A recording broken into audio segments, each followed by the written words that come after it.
ప్రస్తుతం మనతో పాటు ఉన్నారు కాంగ్రెస్ పార్టీ సీనియర్ నాయకురాలు ఎంపీ రేణుకా చౌదరి. రేణుకా చౌదరి గారు, మరో టర్మ్ కాంగ్రెస్ పార్టీ ప్రతిపక్షంలో కూర్చోడానికి మానసికంగా సిద్ధపడిపోతుందా అని ఎవరు చెప్తున్నారు? మీ పార్టీ నాయకులే. ఎవరండి బాబు, ఈ గోడ మీద పిల్లులు అక్కడ సెట్టింగులు చేసుకున్నారు, ఫిట్టింగులు చేసుకున్నారు ఇలా మాట్లాడతారేమో. కానీ కాంగ్రెస్ కార్యకర్తలందరూ కూడా కంకణం కట్టుకున్నారు. 2019 మీరు చూస్తారు, ఇక్కడే కాదు దేశవ్యాప్తంగా మీరు గమనిస్తారు. అన్ని రోజులు కూడా ఆగనక్కర్లేదు, అతి త్వరలో తెలిసిపోతుంది. నేను అడుగుతున్న మాట కూడా అదే. 2019 నాటికి కాంగ్రెస్ పార్టీకి ఏదన్నా కొంచెం సానుకూల వాతావరణం కనిపించాలి అంటే ఈ 5 రాష్ట్రాల ఎన్నికల్లో గెలవాలి. కాంగ్రెస్ పార్టీ ఏదైనా అక్కడ గెలిచే పరిస్థితి ఉందంటారా? మీరు చూస్తూ ఉండండి, పంజాబ్లో కనిపెట్టుకొని ఉండండి, గోవాలో కనిపెట్టుకొని ఉండండి, యూపీలో ఏమవుతుందో మీరు గమనించండి. అసలు ప్రియాంక ఇంకా అడుగు పెట్టనే లేదు, అప్పటికే రియాక్షన్ బీజేపీలో వచ్చేసిందంటే ఇట్స్ ఇన్ డైరెక్ట్ ప్రపోర్షన్. వాళ్ళు వేసుకున్న ఈ మాస్టర్ ప్లాన్ ఫెయిల్ అయిందని వాళ్ళకి అర్థమైపోయింది. పంజాబ్లో కాంగ్రెస్ పార్టీ కొంత ఇడ్జున్నా కూడా అక్కడ ఉన్నటువంటి ఆప్ వల్ల మీకు పెద్ద థ్రెట్ రావచ్చు అనేది ఒక విశ్లేషణ ఆల్రెడీ ఉంది. వాస్తవానికి ఒక టైంలో ఆపుకి లీడ్ ఉండింది పంజాబ్లో. వాళ్ళు ఫ్రంట్కి వస్తున్నారని అనుకున్నారు, కానీ ఢిల్లీలో మిస్గవర్నెన్స్, వాళ్ళు అక్కడ యాబ్సెంట్ అవ్వటం, ఈ కేజ్రీవాల్ నిలకడ లేదు అనేది అందరికీ అర్థమైపోయింది. And there is no one who can match Amarinder Singh అక్కడ Maharaja Patiala. He will definitely, ఆయనకి ఆ లోకల్ వాళ్ళు అందరూ కూడా ఆయన్ని గౌరవిస్తారు. కాంగ్రెస్ పార్టీకి మంచి పట్టుంది పంజాబ్లో. ఉత్తరప్రదేశ్ విషయాన్ని తీసుకుంటే అతిపెద్ద రాష్ట్రం. ఆ రాష్ట్రంలో గడిచిన 2 దశాబ్దాలకు పైగా కాంగ్రెస్ పార్టీ అధికారంలో లేదు. ఇప్పుడు కూడా మీది మైనారిటీ స్టేకే కదా. ఏమి స్టేక్ అయినా బీజేపీ స్టేక్ లేదు కదా. మాకు కావాల్సింది అది, first move the BJP out, ఆ తర్వాత ఆ జాగా మేము పంచుకుంటాం. కాంగ్రెస్ ముక్త్ భారత్ అనేటువంటి బీజేపీ నినాదం దేశం అంతా పాటిస్తున్నటువంటి ఈ సందర్భంలో కాంగ్రెస్ పార్టీ ఒక్కొక్క స్టేట్ని లూజ్ అవుతున్నటువంటి ఈ తరుణంలో మీ పరిస్థితి? That's not true at all. Congress ముక్త్ భారత్ అంటే దేశ చరిత్రనే మైమరిపించేస్తారా? గతంలో జరిగిన వాస్తవాలన్నీ మర్చిపోతారా? ఇస్రో ఇట్లాంటి ఇన్స్టిట్యూట్స్ అన్ని ఏర్పాటు చేసింది పండిత్ జవహర్లాల్ నెహ్రూ. వీళ్ళు నిన్న కాక మొన్న వచ్చి బుడుంకాయలు మాట్లాడితే అయిపోదు కాదు. కానీ ఆసేతు హిమాచలం చూసుకుంటే కొంత ఈశాన్య రాష్ట్రంలో తప్ప ఎక్కడ కాంగ్రెస్ పార్టీ ఇప్పుడు ప్రభావం లేదు కదా. మరి 10 సంవత్సరాలు మేము ఉన్నాం కదా, దానికి జవాబు ఏం చెప్తారు? గతంలో ఉన్నారు కానీ ఇప్పుడు రోజు రోజుకి ఇది మీరు తాత్కాలిక సెట్ బ్యాక్లు చూసి మీరు అదే జోష్యం చెప్తే ఎలా సారు? ఉన్న వాస్తవం గ్రౌండ్ లెవెల్లో పరిస్థితులు ఏంటనేది మీకు తెలియదు. కొద్ది రోజుల్లో డోంట్ వరీ. కానీ ఈరోజు మోదీ మీద రోజు రోజుకి పాజిటివ్ వాతావరణం పెరుగుతోంది. నల్లధనాన్ని అదుపు చేయడంలో కానీ, అవినీతిని అరికట్టడంలో కానీ మోదీ మార్క్ స్పష్టంగా కనబడుతోంది. 2009 కూడా మోదీదే అనేది బీజేపీ నాయకుల విశ్వాసం. మీకు అలా అనిపిస్తుందా? బీజేపీకి ఇంకేం దిక్కుంది? మోదీ తప్పితే ఇంకొక దిక్కు లేదు వాళ్ళకి. అండ్ ఏమి బ్లాక్ మనీ అరికట్టారండి సారు? నాకు తెలియక అడుగుతున్నాను. అరికట్టింది ఒక్కటే, సామాన్య ప్రజానికం పేదవాడు డబ్బు చచ్చి సంపాదించుకున్న మా నిధులు తీసుకొని మీరు ఆ చలగాటాలు ఆడుతున్నారు. అంతగా తప్పితే ఏంటి బ్లాక్ మనీ? పెద్ద బ్లాక్ మనీ అని పబ్లిసిటీ చెప్పుకొని చేసేసిన వాళ్ళు ఏ చట్టాన్ని పాటించి ఇవాళ రోజు నా డబ్బు, నా ధనం, నేను సంపాదించుకున్న ధనం నా బ్యాంకు నుంచి నేను తీసుకునేదానికి ఎలా అడ్డం పడుతున్నారు? నేను అది అడుగుతున్నాను. డిమానిటైజేషన్ తర్వాత కాంగ్రెస్ లాంటి పార్టీలు, నల్లధనాన్ని కొమ్ము కాస్తున్నటువంటి పార్టీలు కలవరపడుతున్నాయన్నది మోదీ గారు చెప్తున్నటువంటి మాట కదా? Not at all. మోదీ గారిని మీరు అడగాల్సింది, ₹1 కోటి సూట్ వేసుకున్నది కార్డు మీద తీసి ఇచ్చారా, చెక్కు రాసి కుట్టించుకున్నారా? అవేవో ముందు ఆ వాస్తవాలు చెప్పమను. మాస్టర్ కవరప్ అంటే mister Modi, prime minister of India.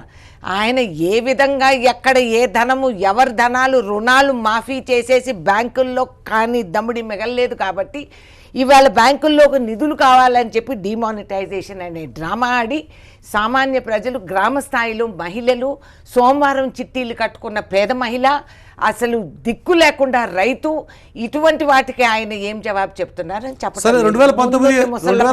2019 సార్వత్రిక ఎన్నికల కంటే ముందు జరుగుతున్నటువంటి సెమీఫైనల్స్ లాంటి ఈ 5 రాష్ట్రాల్లో కాంగ్రెస్ పార్టీ ఎన్ని గెలుస్తుంది? మీరే చూస్తారు. I think we will come in all 5 states. ఏంటి గోవాలో మీరు అనుకున్నారా? ఎవరు వస్తారు అనుకుంటున్నారు?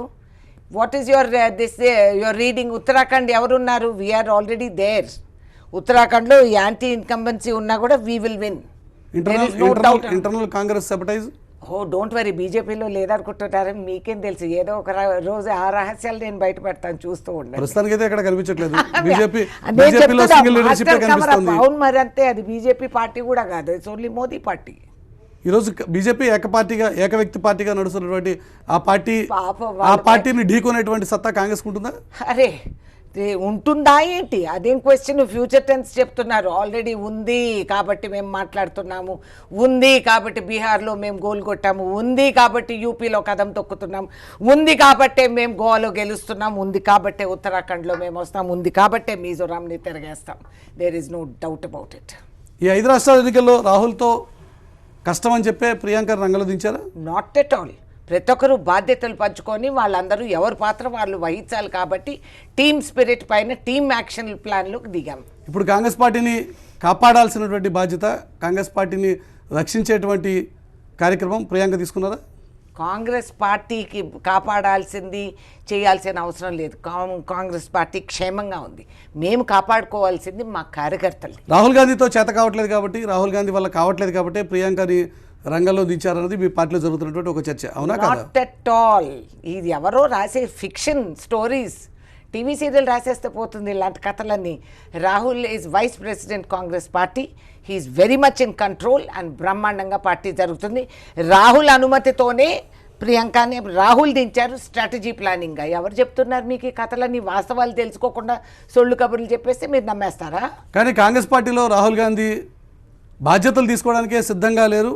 అప్పుడు సిద్ధంగా లేడు, ఇప్పుడు సిద్ధంగా లేడు కాబట్టి ఇంకా ప్రియాంక రంగంలో దించారని మీ పార్టీ కార్యకర్తలు అనుకుంటున్నారు, అవునా కదా?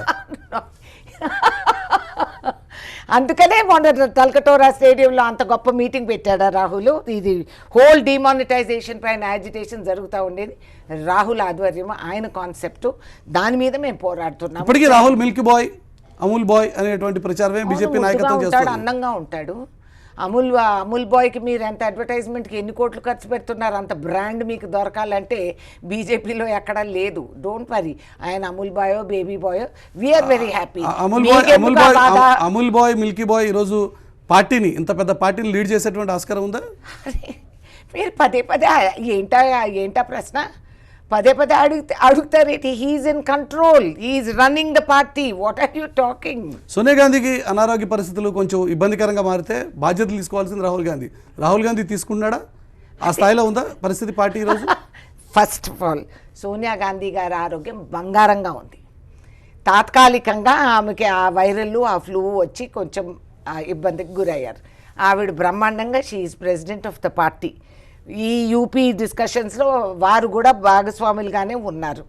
మీకు అసలు మా ఇంటర్నల్ మీటింగ్స్ ఏంటో, మా పనులేంటో మీకు తెలియకుండా సినిమా చూపించేస్తా ఉంటారు రాష్ట్రానికి, దేశానికి. సోనియా గాంధీ ఆప్తురాల్లో మీరు కూడా ఒకళ్ళు. సోనియా గాంధీ పరిస్థితి అన్నదే ఇప్పుడు పార్టీలో జరుగుతున్న president of the Congress party. Mister Rahul Gandhi vice president of the Congress party. ఇంకేం కావాలి చెప్పండి? ఎప్పుడు బాధ్యతలు తీసుకుంటాడు రాహుల్ గాంధీ? పూర్తి బాధ్యతలు అది మా ఇష్టం వచ్చినప్పుడు, ఆయన ఇష్టం వచ్చినప్పుడు. మధ్యలో మీకెందుకు తొందర? బాధ్యతలు తీసుకోవడానికి సిద్ధంగా లేనటువంటి వ్యక్తి రాహుల్ అనేటువంటి ప్రచారం ఇటువంటి వ్యాఖ్యల వల్ల మరింత బలపడట్లేదంటారా? ఈ ప్రచారం చేస్తూ ఉండేది బీజేపీ వాళ్ళు. మిస్టర్ మోదీ మాటకొస్తే రాహుల్ పేరు ఎందుకు తీసుకుంటారు? ఎందుకంటే హీఈస్ డైరెక్ట్లీ ఇన్సెక్యూర్. ఆయనకు అర్థమైపోయింది ఇవాళ రాహుల్ దిగాడు రంగంలోకి అనేది బీజేపీకి ఇప్పుడు అర్థం అవుతా ఉంది. మోదీ గారు అనుకుంటున్నారు ఆయన అసలు అవసరం లేకుండానే వాళ్ళు పేర్లు తీసుకొని ఉంటారు. ప్రచారానికి వెళ్ళిన ప్రధానమంత్రి కాంగ్రెస్ గురించి ఎందుకు మాట్లాడాల్సి వస్తుంది? నువ్వు చెప్పిన ఘనకార్యం ఏంటో, చేసింది ఏంటో చెప్పుకోండి ప్రజల్లో. 100 సార్లు ఇదే మోదీ బీహార్లో పర్యటన చేశారు, రిజల్ట్ 0. Don't worry. ఈరోజు తెలుగు రాష్ట్రాల్లో కాంగ్రెస్ పార్టీ పరిస్థితి, ఆంధ్రప్రదేశ్లో పూర్తిగా 0. అచ్చా, తెలంగాణ రాష్ట్రంలో ఉన్నటువంటి ప్రతిపక్ష హోదాని కూడా కోల్పోయే పరిస్థితి ఉందా ఇప్పుడు? మీరు భలే జోకులు వేస్తుంటారండి. Not at all. ఎవరు చెప్పారు మీకు ఇవన్నీ? 2019 ఎవరు కూర్చుంటారో మీరు చూడండి. అంకెలు చాలా స్పష్టంగా కనబడుతున్నాయి. ఆంధ్రప్రదేశ్లో 0, తెలంగాణలో ప్రతిపక్ష హోదా కూడా కోల్పోయారు. 0 పక్కన ఏ అంకె రాసినా దాని వాల్యూ పెరిగిపోతుంది. So don't you worry about it. Me don't worry. అయ్యా బాబు, ఈ గ్రహణం, అటు చంద్రబాబు, ఇటు ఈయన కేసీఆర్, అటు దేశానికి మోదీ, అటు ప్రపంచానికి ట్రంపు, ఇవన్నీ చిన్న మీటరైట్ లాగా సుయ్యమని తారాజువ్వలాగా ఎగిరినాయి, అలాగే డామ్ అని కింద పడతాయి. సరే, Don't worry. ట్రంప్ విషయాన్ని పక్కన పెడితే ఈ ముగ్గురిని ఎదుర్కొనే శక్తి మీకు ఉందా అసలు? ఏమిటి, ఎందుకు లేదు? పోయిన పార్లమెంట్ మీరు గమనించలేదా? అసలు ప్రధానమంత్రికి వచ్చి జవాబు చెప్పే సాహసం లేకుండా పోయింది పార్లమెంట్లో. ఏంటి మీరు ఏమనుకుంటున్నారు?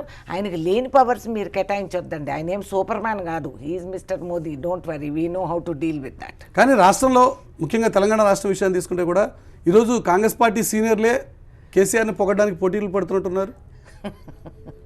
ఈ సవాలు మీరు ఏ సీనియర్లు అయితే పొగిడారో వాళ్ళనే సవాల్ చేయండి, నాకు తెలియదు. కానీ కేసీఆర్ని పొగిడేదానికి కూడా కొంచెం కష్టంగా ఉందేమో, ఇబ్బంది. ఏమి చూసి పొగడాలి? ఏ ఘనకార్యం సాధించాడని చెప్పి మేము పొగడాలి? పుట్టుకతో చేసుకున్న పండగలు, బతుకమ్మలు లాంటి వాటికి ప్రభుత్వం ముద్దరేసినందుకు మేము పొగడాలా? లేదా మీరు ఇరిగేషన్ ప్రాజెక్టులు తెచ్చి పైపులు వేసేసి ప్రైవేట్ భూములపైన వాళ్ళని ఇబ్బంది చేసి మీరు మాకు ఇరకాటంలో పెట్టినందుకు మీకు ఇవ్వాలా? మహిళా పెన్షన్లు ఇవ్వకుండా ఆన్లైన్లు పెట్టి నానా ఇబ్బందులకి వాళ్ళని గురి చేసి కొడుక్కి ప్రైవేట్ ఉద్యోగం ఉంటే మహిళకి తల్లికి నువ్వు పెన్షన్ ఇవ్వకుండా ఉన్నందుకు ఇవ్వాలా? కేంద్ర నిధులు తీసుకొచ్చి ఎన్ఆర్ఈజిఎస్ కింద 8 నెలల నుంచి సామాన్య కూలోళ్ళకి నువ్వు నిధులు కేటాయించి ఒక సొల్లు కబురు చెప్తూ అనౌన్స్మెంట్లు చేసేస్తే రేణుకా చౌదరి గారు ఒకళ్ళు ఇలా మాట్లాడొచ్చు, కానీ కాంగ్రెస్ పార్టీలో ఉన్న చాలా మంది సీనియర్లు ఈరోజు కోవర్ట్లుగా మారారు అన్న మాట మీరు అంగీకరిస్తారా, అంగీకరించరా? అయ్యా, అక్కడ ఫిట్టింగులు చేసుకొని గోడ మీద పిల్లి వాలకాలు చేసి ఇటు సెట్టింగులు చేసుకుండేది రాజకీయాల్లో ఇవన్నీ నడుస్తూ ఉంటాయి. కానీ ఇవాళ కార్యకర్తలను ఆదుకొని అండగా నిలబడి కాంగ్రెస్లో మీరు సంపాదించుకొని పదవులు అలంకరించి అన్నీ చేసిన వాళ్ళు ఇప్పుడు కానీ డ్రామాలు వేశారంటే ఇదే కార్యకర్తలు వాళ్ళని. నా ఉద్దేశంలో ఏ కాంగ్రెస్ పెద్ద నాయకుడు ఇలా తిరగబడే సాహసం లేదు. సీక్రెట్ ఫిట్టింగ్లు సెట్టింగ్లు ఉంటే నేను చెప్పినా ఒకటి, politics is the most transparent system. రాజకీయాల్లో రహస్యాలు ఉండవు, ఇవన్నీ బయటపడిపోతాయి. కాబట్టి అతి జాగ్రత్తగా అందరూ ఉండాల్సింది. ఇప్పుడు మేము జవాబు చెప్పాల్సింది మా కార్యకర్తలకి. నిన్నటి రోజున మీరు సీనియర్లు ఉద్దేశించి చేసినటువంటి కామెంట్స్ సీనియర్లీ జూనియర్లీ చెప్పలేదు. నేను చెప్పింది మనము 2019లో మనం గెలవాలి అంటే ఇదిగో ఈ స్టెప్స్ వేసుకోవాలి. అందరము సీఎంలను పగటకాలల కంటే అయ్యే పని కాదు. కిందకి దిగి పని చేసుకోవాలి, కార్యకర్తల్ని కలుపుకోవాలి, వాళ్ళని కాపాడుకోవాలి. That's my self. ఎవరికి వాళ్ళే ఈరోజు కాంగ్రెస్ పార్టీలో నాయకులందరూ కూడా, మాజీ మంత్రులందరూ కూడా మేమే ముఖ్యమంత్రులు అని చెప్పి ఫీల్ అవుతున్నమాట నిజం కదా? ప్రజాస్వామ్యంలో అందరూ ఊహించుకోవచ్చు, ఏముంది. ఆఫ్టర్ ఆల్ నేను అనుకుంటాను కాంగ్రెస్లో ప్రతి కార్యకర్త మా వారసుడి. కాబట్టి వై నాట్? పదవులు అలంకరించిన వాళ్ళకి ఇంకా అనుభవం ఉందని వాళ్ళు అనుకుంటారేమో. నో ప్రాబ్లం, అనుకోవచ్చు. ఏముంది, ఒక ప్రజాస్వామ్యంలో ఏదైనా, అందులో ట్యాక్స్ ఫ్రీ ఇట్లా ఆలోచనలు. So no problem. ట్యాక్స్ లేకపోయింది కాబట్టి ఎన్నైనా ఊహించుకోవచ్చు అంటారా? అంతే. ఇప్పుడు అలాగే ఊహించుకుని కాంగ్రెస్ పార్టీ ఎక్కడ ఉండాలో అంతకంటే కూడా దిగజారిపోతుందా? సవాలే లేదు. We're climbing up.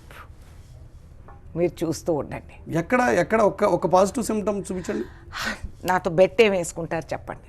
ఎక్కడ మీ పార్టీకి సంబంధించిన నాయకులే రోజు రోజుకి వాళ్ళకు ఉన్నటువంటి కాన్ఫిడెన్స్ లెవెల్స్ తగ్గిపోతూ ఉంటే రేణుకా చౌదరి గారు ఒక్కళ్ళే ఆర్గ్యూ చేస్తున్నారు. మీరు సైకాలజీ మీరు చెప్తున్నారా? మీ పార్టీ నాయకులు అంటున్నమాట. ఎవరు అనేదండి? అనే సత్తా దమ్ము ఉంటే ముందుకు వచ్చి అనమనండి.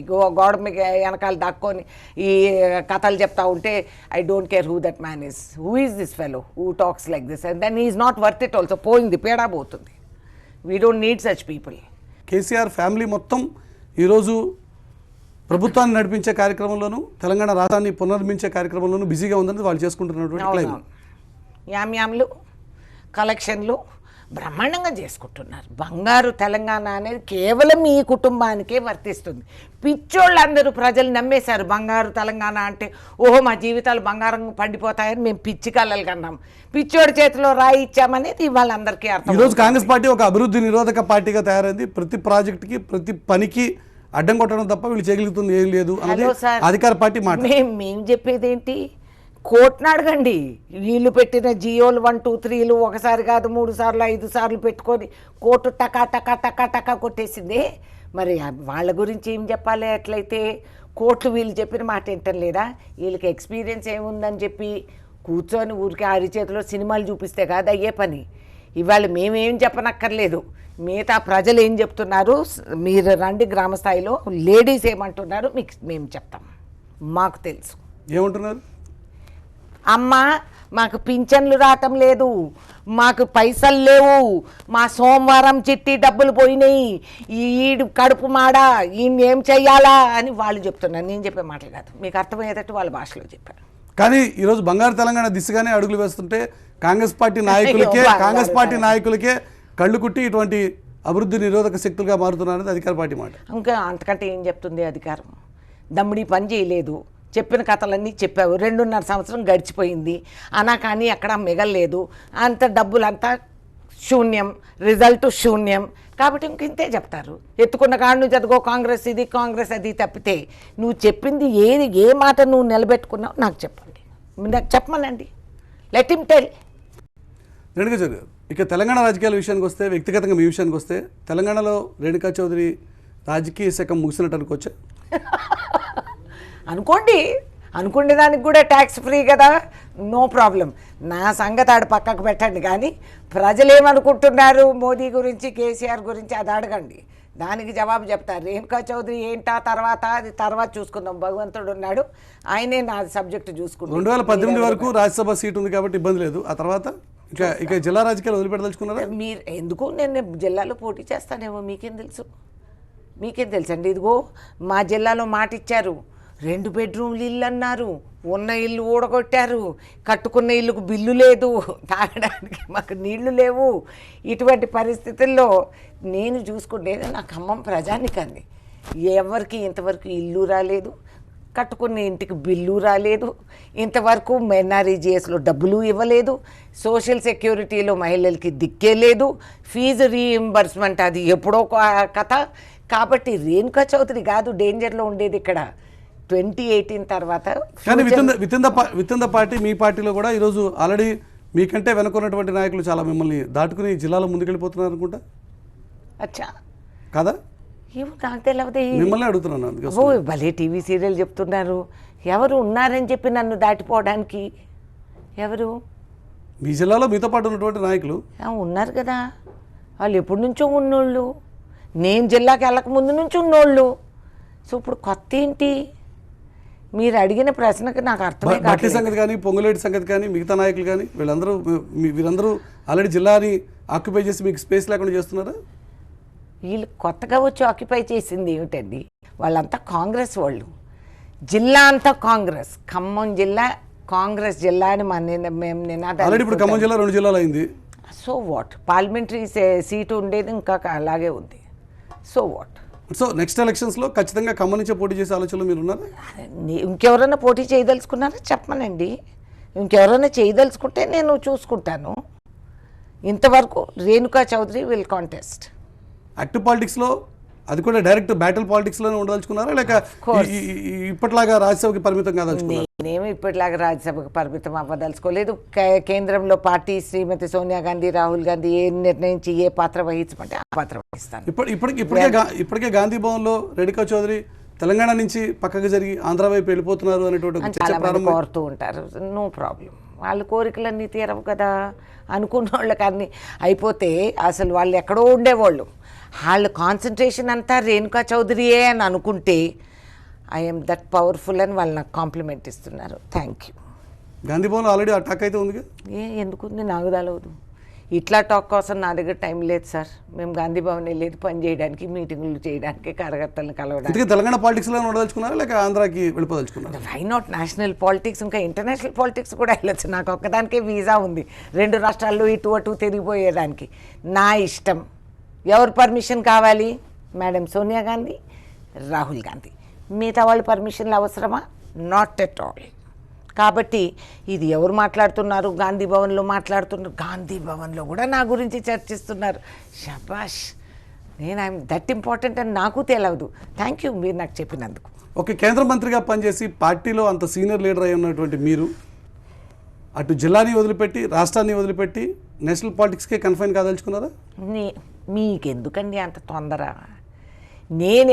నేనేం కనపడకుండా పోను. నేను 70 mm. నేను ఏం స్టెప్ వేస్తానో అందరికీ బహిరంగంగా చెప్పేస్తాను. కాకపోతే ఇప్పుడు చెప్పాల్సిన తొందర నాకు లేదు అని నేను అనుకుంటున్నాను. కాంగ్రెస్ పార్టీ ఈసారి ఒక ఏడాది ముందే టికెట్లు అనౌన్స్ చేసేటువంటి ఆలోచనలు ఉంది, ఒక ప్రచారం ఉంది. ఇప్పటికే ఆ దిశగా పార్టీ ఆలోచనలు చేస్తున్నట్టుగా మీరు కూడా ఒక ఏడాది ముందే టికెట్ సంపాదించుకోదలుచుకున్నారా ఖమ్మం కోసం? భలే జోకులు వేస్తారు మీరు. నేను కాదు డిసైడ్ చేసేది, కేంద్రం will decide who will fight from where. ఆంధ్రలో మీ రోల్ ఏ రకంగా ఉండేటువంటి ఆస్కారం ఉంది భవిష్యత్తులో?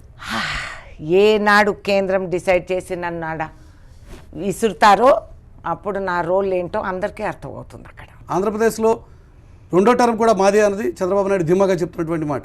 అటువంటి వాతావరణం ఉందనుకుంటారా? ఇంకా అంతకంటే ఏం చెప్పుకోగలుగుతాడు చెప్పండి? ఇప్పుడు వరకు సింగపూర్ చేస్తాం, మలేషియా చేస్తా, ఆవకాయ పచ్చడి పెడతా అని ఎందుకు చెప్పేశారు. అంతకంటే ఏం చెప్పుకోగలుగుతారు? మేమే చెప్పుకుంటారు. నో ప్రాబ్లం, చెప్పుకోండి. ఆంధ్రాలో కాంగ్రెస్ పార్టీ పరిస్థితి ఎలాగూ లేదు అని మీరు అనుకుంటున్నారు. కాంగ్రెస్ పార్టీ జీరోయే కదా ప్రస్తుతానికి. ప్రస్తుతం జీరో అని అనుకోండి, దాంట్లో హీరోలు చాలామంది ఉన్నారు, మీకు అది తెలవదు. మీరేనా ఆ పార్టీని ఒక గట్టున ఒక ఒడ్డున చేర్చేటువంటి ప్రయత్నం చేయదలుచుకున్నారు? చాలా మంది ఉన్నారు ఇప్పుడు చేస్తూ ఉండేవాళ్ళు, వాళ్ళు కనపడటం లేదా మీకు? మా పార్టీ వాళ్ళే మీ చాలా సంగతి అడుగుతున్నాను. నేను అన్నిట్లో అన్ని అష్టావతారాలు ఎత్తుకుంటూ ఎక్కడ అవసరం ఉంటే అక్కడ నేను అవతారం ఎత్తుతాను. No problem. కాంగ్రెస్ పార్టీకి ఆంధ్రప్రదేశ్లో భవిష్యత్తు ఉంది అని అనుకోవచ్చు అసలు? ఆఫ్ కోర్స్, ఎలా? ఆఫ్ కోర్స్ ఉంది. ఎలా? ఎందుకంటే ఇవాళ ప్రతి సామాన్య రైతుకే అర్థమైంది, వాళ్ళ భూమి విలువ పెరిగిపోయింది, అన్ని విధాలుగా నిధులు అక్కడ పారుతున్నాయి, కొత్త బిజినెస్ అంతా అక్కడికి వెళ్తూ ఉంది. ఇది అసలు ఈ విడుదల లేకపోయి ఉంటే అసలు అది సహజం కాదనేది వాళ్ళు గ్రహిస్తారు. ప్రజలు ఏమి తెలివి తక్కువ వాళ్ళు కాదు. ఏ పబ్లిక్ హై ఏ సబ్ జాంతే. కానీ ఎక్కడైతే రెండు ప్రాంతీయ పార్టీలు బలంగా వచ్చాయో ఆ స్టేట్లో వల్ల కాంగ్రెస్ పార్టీ వైపౌట్ అవుతూ ఉంది, వాష్అవుట్ అయిపోతూ ఉంది. అదే వాతావరణం ఇటు తెలంగాణలోను అటు ఆంధ్రప్రదేశ్లోనూ కూడా ఉండొచ్చా? చూడండి, ఇలా ఫార్ములాలు చెప్పి జయలలిత గురించి కూడా ఇలాగే అన్నారు. ఓ ఆ తమిళనాడులో ఒకసారి ఈ పార్టీ వస్తే మరొకసారి ఆ పార్టీ వచ్చింది. ఏమైంది? దిగ్విజయంగా రెండోసారి గెలిచి వచ్చింది. She broke that jinx. అసలు ఈ వాల్టీ రాజకీయాలు మారిపోయాయి. కాబట్టి మీరు ఈ టీవీల్లో ప్రొజెక్షన్లు, ఈ కథలు, ఈ స్టాటిస్టిక్స్ ఇదంతా మీ బిజినెస్ నడవాలి కాబట్టి మీరు నడుపుకుంటారు, మాకు అర్థమవుతుంది. కానీ ప్రజలు కూడా మభ్యపోరు. ఇవాళ రోజు ట్రంప్ గెలుపుకే ప్రపంచంలోనే వాళ్ళు మిస్ఫైర్ అయ్యారు. అంత పెద్ద అమెరికా చెప్పలేకపోయింది వాళ్ళ రాష్ట్రపతి ఎవరవుతారని. అసలు గెలవడని చెప్పి బెట్టింగ్ వేసుకున్నారు మార్కెట్లలో. అలాంటి పరిస్థితుల్లో ట్రంప్ గెలిచి వచ్చాడు. అలాగే మీకు ఇక్కడ సర్ప్రైజ్. చూద్దాం. మీ అంచనాలని తలకిందులే కాంగ్రెస్ పార్టీ. ఎక్కడా పోను కదా, ఇక్కడే ఉంటాను. Don't worry. మళ్ళీ కూడా గెలిచి వచ్చిన తర్వాత మీతో మాట్లాడతాను. రెడ్డిగా చదువు చాలా ధీమాగా ఉన్నారు. మీ ధీమా ఎంతవరకు నిజం అవుతుందో చూద్దాం. టీవీ9 కోసం సమయానికి అడిగిన ధన్యవాదాలు. రెడ్డిగా చదువుతా అనుకుంటారు. నెక్స్ట్ వీక్ అనుకుంటారు. మళ్ళీ కలుసుకుందాం. చూస్తూనే ఉండండి టీవీ9.